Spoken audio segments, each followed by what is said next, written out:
Querido irmão, querida irmã, este terceiro domingo da Páscoa nos traz um tema tão bonito, tão forte e tão importante na vida de fé. É a transformação que a graça de Deus opera na vida da pessoa e da comunidade.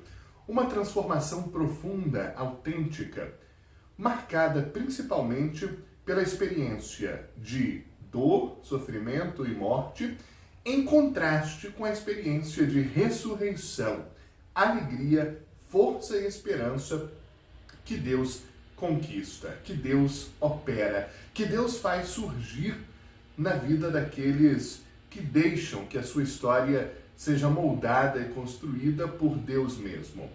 Nós temos hoje, na primeira leitura, a figura de Pedro, na segunda leitura é João que escreve, e no Evangelho é Jesus que volta a se encontrar com a comunidade depois daquele fato dos dois discípulos de Emaús. Nas três leituras, nós verificamos esse aspecto, a mudança. A mudança que o amor de Deus opera, provocando frutos novos de renovação, de uma vida transformada, de uma nova etapa de vida, mais ou menos fazendo com a vida de cada pessoa o que fez Jesus com a história. Partiu-a ao meio. A história humana começa a se recontar a partir da pessoa de Jesus. De igual modo, a história de cada um de nós passa a se recontar a partir da pessoa de Jesus. Na primeira leitura, tirada do livro dos Atos dos Apóstolos, nós estamos ainda naqueles primeiros momentos de cristianismo nascente. No capítulo 3 do livro dos Atos, é Pedro que se dirige a todo o povo em Jerusalém com palavras muito firmes, muito claras, inclusive muito perigosas. Podiam colocá-lo em sérios problemas, como depois vieram a fazer. Pedro foi preso e depois também morto. Qual foi a última vez que nós encontramos Pedro em algum momento fundamental da sua vida? Na noite anterior à morte de Jesus, negando Jesus. Um Pedro covarde, fraco, indeciso, que mudava de ideia toda hora, um Pedro inconstante. Agora, Pedro, firme, presente, corajoso, se dirige à multidão dizendo que Deus glorificou Jesus. Vocês o entregaram e o rejeitaram. Vocês rejeitaram o santo e o justo. Vocês mataram o autor da vida. Acusações graves, verdadeiras, porém graves, que tocavam muito sério, muito fundo naquele povo. E o que é que poderíamos então pensar diante da acusação de terem matado o autor da vida? Que destino poderiam merecer? A destruição também, a morte também. Não é o destino que Pedro lhes revela. Ao contrário, Deus, porém, cumpriu o que o profeta havia dito. E agora, quanto a vocês, se arrependam, se convertam e seus pecados serão perdoados. Veja que mudança. Essa mudança é operada pela misericórdia de Deus, da qual tanto falamos no último domingo, domingo da misericórdia, segundo domingo da Páscoa. De assassinos do autor da vida, de pessoas que rejeitaram o amor mesmo, agora podem se tornar pessoas transformadas, realcançadas pelo amor que rejeitaram. Basta aceitar uma vida nova. Basta fazer um exame de consciência e arrepender-se do mal praticado. Essa é uma síntese da vida de toda pessoa. Porque nós todos somos pecadores, limitados, nós todos erramos. E o que é que Deus faz conosco diante dos nossos erros? Nos condena? Nos rejeita? Nos mata? Não. Deus nos apresenta uma nova chance. Põe diante de nós a possibilidade de um novo caminho. Aqui nós vemos essa possibilidade de transformação do povo, mas é também uma transformação de Pedro. Um Pedro que negou, que traiu, que foi embora, que desprezou o seu melhor amigo.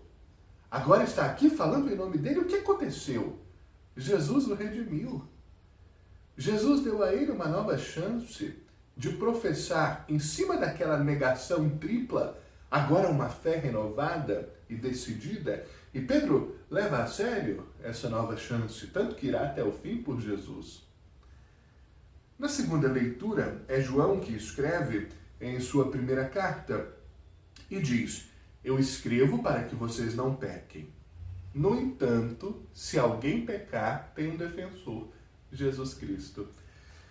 Veja de novo aqui a aparente contradição de Jesus Cristo. Jesus Cristo é o santo, não peca? E rejeita o pecado, odeia o pecado, condena o pecado, não pecou? Se nós pecamos, o que é que Jesus, que rejeita o pecado, faz? Não nos rejeita. Ao contrário, nos defende, assume a posição de nosso advogado, daquele que está junto conosco para nos apagar os males e os pecados e nos apresentar diante do Pai redimidos, curados, sarados, pelas feridas abertas do seu amor chagado na cruz. João dirá ainda: quem diz eu conheço a Deus, mas não guarda seus mandamentos é um mentiroso. Naquele, porém, que guarda a sua palavra, o amor de Deus é plenamente realizado. João reforça a importância central da palavra de Deus e fala de guardar.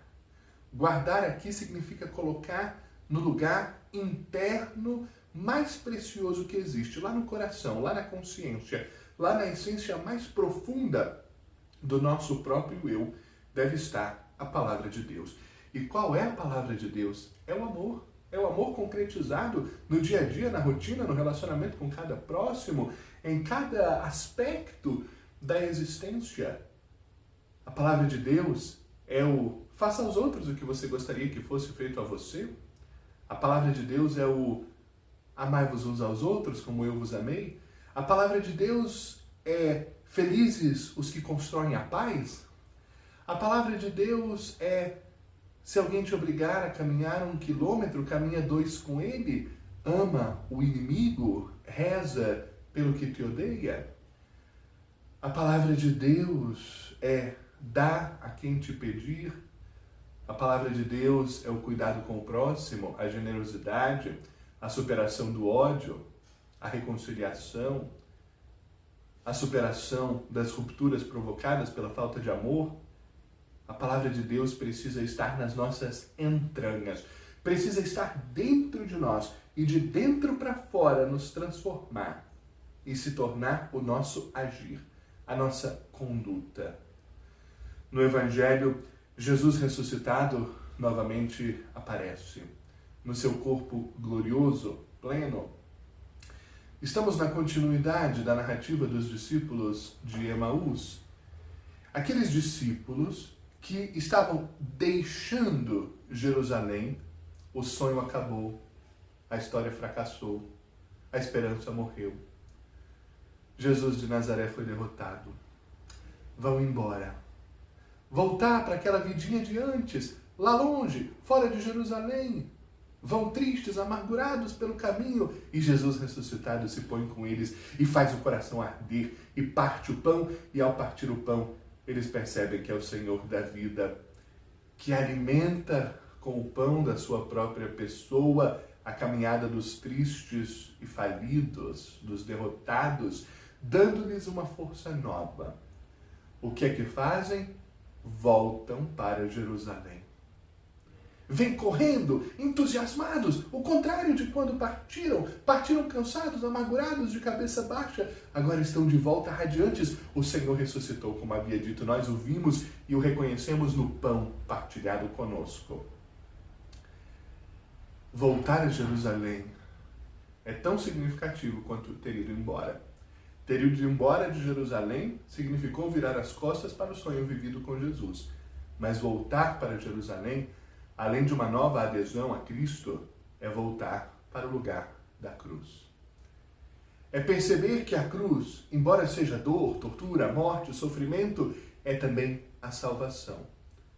Não tem cristão sem cruz. Não tem salvação sem cruz. Não tem domingo da Páscoa sem Sexta-feira Santa. Mas também não tem cruz que não se transforme em ressurreição, desde que lançada nos braços do Pai. Não tem Sexta-feira Santa que não chegue no domingo da Páscoa. Não tem dor que não se transforme em bênção em Jesus Cristo, pelo poder de Deus. Estando eles ali, então, ocorre que Jesus aparece novamente. Enquanto aqueles dois contavam que Jesus tinha aparecido, Jesus aparece de novo, com as mesmas palavras: Shalom, a paz esteja com vocês. Aquele homem da cruz, torturado, agredido, ofendido, rejeitado e assassinado, no instrumento de tortura, responde com a paz. Traz de novo a paz e dá aos que o rejeitaram a sua paz. Eles se assustam, pensam que é um fantasma, têm uma dificuldade imensa de crer no Senhor, mesmo vendo-o ali. Ficaram assustados. Jesus diz: por que vocês têm tantas dúvidas? Vejam minhas mãos e meus pés. Toquem em mim e vejam. Um fantasma não tem carne nem ossos, como vocês estão vendo que eu tenho. Jesus, ao chamar esses discípulos incrédulos para o olharem e o tocarem, respeita os nossos processos de lenta e resistente conversão. Jesus aceita que o nosso tempo é um tempo lento, que a nossa mente é difícil, que a gente é teimoso.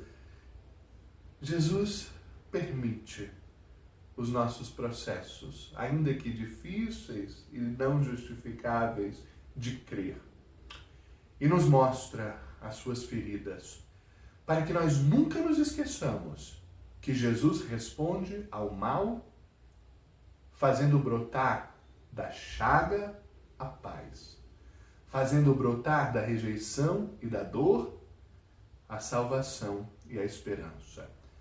O crucificado é o ressuscitado é o crucificado, e as suas chagas permanecem ali, como uma recordação do mal que nós fizemos e que foi transformado em bem pela suprema dor, pela suprema entrega de Cristo na cruz. Mas ainda pela sua incredulidade, Jesus pergunta se eles têm alguma coisa para comer. Lhe dão um peixe assado e Jesus come. Eles então se alegram e Jesus conclui esse encontro dizendo: assim estava escrito, o Cristo sofrerá, ressuscitará dos mortos ao terceiro dia, e no seu nome serão anunciados a conversão e o perdão a todas as nações, começando por Jerusalém. Vocês serão testemunhas disso. Jerusalém, o lugar da morte, o lugar da cruz, agora é o lugar de onde brota a salvação. A cruz é a síntese de toda dor, de todo sofrimento, de toda ferida, de toda ruptura, de todo o mal que a humanidade provoca. Deus transforma todo esse mal em vida nova. E por causa dessa transformação, dessa divina alquimia, toda dor que nós sentimos, todo mal que nós sentimos, pode se transformar na nossa salvação, na nossa cura, na nossa nova estrada. Que este terceiro domingo da Páscoa, que fala tanto de transformação, vida nova, graça de Deus que encontra, abraça e muda o que era feio em beleza, o que era tristeza em alegria, o que era desânimo em coragem. Que a graça de Deus nos encontre. E que também nós jamais deixemos de crer no homem da cruz, Deus mesmo, ressuscitado, vivo e presente na história, na minha história e na sua história. O ressuscitado quer hoje chegar até você e dizer: tenha fé. Se você precisa, olha para mim, põe o dedo, vê que é real, eu estou aqui, eu estou contigo, eu vou para frente contigo, eu transformo a tua história, como transformei a história da humanidade e de cada pessoa que de mim se aproximou de coração aberto. Que a graça de Deus nos encontre abertas e dóceis ao que Deus quer de nós. Todos nós estamos diante de uma nova estrada, conquistada pela Páscoa de Jesus Cristo. Uma estrada da alegria, do amor, da generosidade, da bondade, da partilha, da paz, que nós podemos e devemos testemunhar desde já e em todos os ambientes em que nós estamos, para que essa alegria pascal contamine para o bem a nossa sociedade e a transforme na comunidade de amor dos filhos e filhas de Deus, na fraternidade que Deus tanto sonha conosco. Deus abençoe.